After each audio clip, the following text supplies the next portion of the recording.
الجزيرة ارجع لها راجلها. النهارده هنتكلم عن واحد من اهم نجوم الاكشن في السينما المصريه، احمد السقا. انا منصور حفني يا ولاد الكلاب.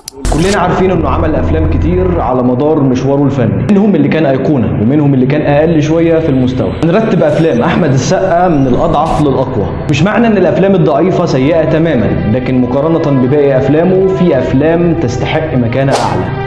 لايك وشير ويلا بينا.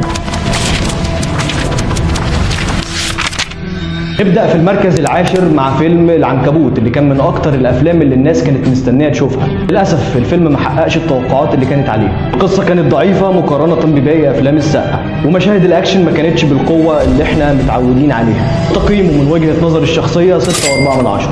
والدولة جوه الدولة يا فندم، دول أقوى من منصور الحفني في عزه 10 مرات.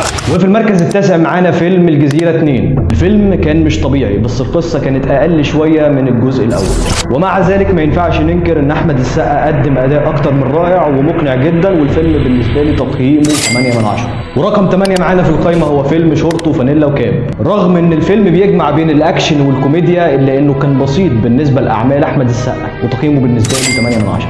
ده ما وراهوش حاجه غير اذيتي.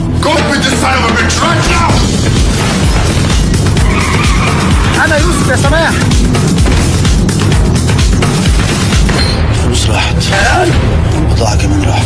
رقم 7 معانا في القائمة هو فيلم الديلر، من أقوى أفلام أحمد السقا اللي قدم فيها مستوى عالي من التمثيل. العالمي خالد النبوي اللي قدم واحدة من أقوى وأفخم الشخصيات في السينما المصرية، بس أكتر دور عجبني فعلا هو دور فرحات الكردي اللي قدمه العبقري نضال الشافعي. عايز تبقى محترم بجد؟ الفلوس هي اللي هتخليك محترم. رقم 6 معانا في القائمة هو فيلم تيتو. الفيلم كان واحد من الأفلام اللي غيرت مسار أفلام الجريمة في مصر. السقا قدم شخصية معقدة وعميقة. الفيلم كان مليان تفاصيل وحبكة مشوقة مع مشاهد أكشن مدروسة بدقة، وتقييمه بالنسبة لي 8.4 من 10. أنا بقيت وزيرة. انا بقى ما بيكونش دراع شفيق.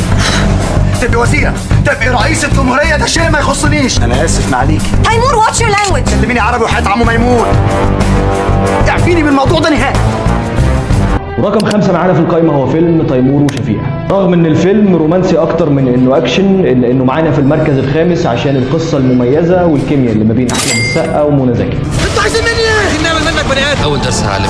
ادينا شهاده ميلادك الجديده. ايه المكان ده؟ ايه المكان ده؟ ورقم 4 معانا هو فيلم مافيا، اللي كان وقتها نقلة في الأكشن في مصر. ومافيا من الأفلام اللي أثبتت إن أحمد السقا هو فعلا نجم الأكشن الأول. بيشارك أحمد السقا في بطولة الفيلم منى زكي، مصطفى شعبان، وأحمد رزق، وعباس أبو الحسن، وتقييمه بالنسبة لي 8.7 من 10. رقم 3 معانا هو فيلم الجزيرة الجزء الأول، اللي بيتكلم عن قصة منصور الحفني. مش هقول غير إنه من أفضل الأفلام الأكشن في تاريخ السينما المصرية، وتقييمه بالنسبة لي 8.8 من 10. رقم 2 معانا هو فيلم أفريكانو، من الأفلام التي لا تنسى، وبصراحة هو من أكتر الأفلام اللي بحبها لأحمد السقا، وتقييمه بالنسبة لي 8.8 من 10. ولا حلوة مفيش كلام، بس زي ما سيدي ما الله يرحمه ما كان بيقول روح ما بعد تروح. نيجي للمركز الأول معانا في القائمة، هو فيلم الناس كتير قوي بتقول عليه فيلم ملحمي. هو فيلم إبراهيم الأبيض، بطولة مع حفظ الألقاب محمود عبد العزيز، أحمد السقا، عمرو واكد، وباسم سمرة، وهند صبري، ومجموعة كبيرة من النجوم. وتقييمه بالنسبة لي 9 من 10. هو بصراحة من أفضل أفلام أحمد السقا ومن أفضل الأفلام في السينما المصرية. وبس كده، دي كانت أفضل أفلام أحمد السقا بالنسبة لي. لو عجبتكم الحلقة ما تنسوش تعملوا لايك، شير، سبسكرايب للقناة. السلام عليكم.